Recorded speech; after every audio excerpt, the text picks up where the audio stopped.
Duk jejin nan yanzu babu shanu? Ba shanu gaba ɗaya duk jejin nan. Yanzu rayuwa ta yi tsada?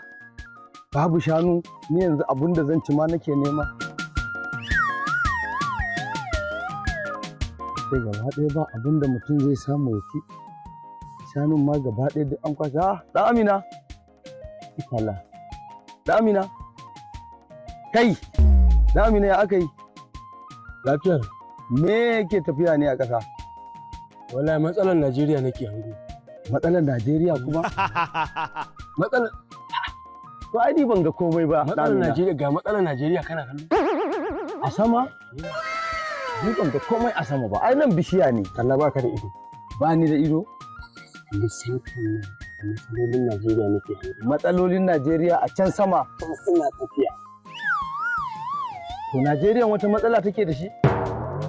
Kai baka san matsalar da ake fama da ita a Najeriya ba. To wani matsala?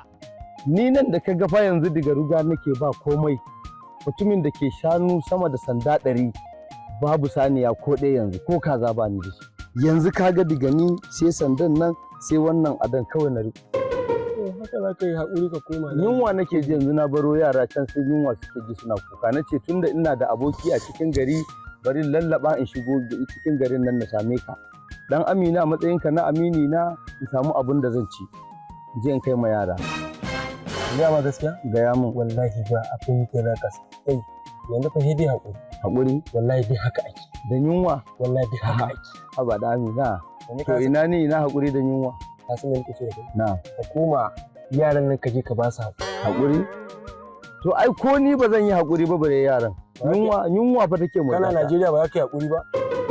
Da Amina ni kam. Kana ji na? Na. Kai ba ɗan ƙasa bane Najeriya? Ɗan ƙasa ne cikakke. To in dai a Najeriya kake hidi ki haƙuri. Baba ma haka ya ce kan ya sauka. Ki a haƙuri. Ko ba za ka yi haƙuri ba wannan ba sanda bace a nika. Sanda ce. Ka jika ta kashe. Amina zo mana. Ba na zo. Kai. Shi abokin nawa ma ɗan Amina wanda yake gari nake ɗan zuwa wurinsa in kawo masa 'yan kaji 'yan wane ne yanzu na zo ya fahimci ban da shi ya ma guje ni kenan.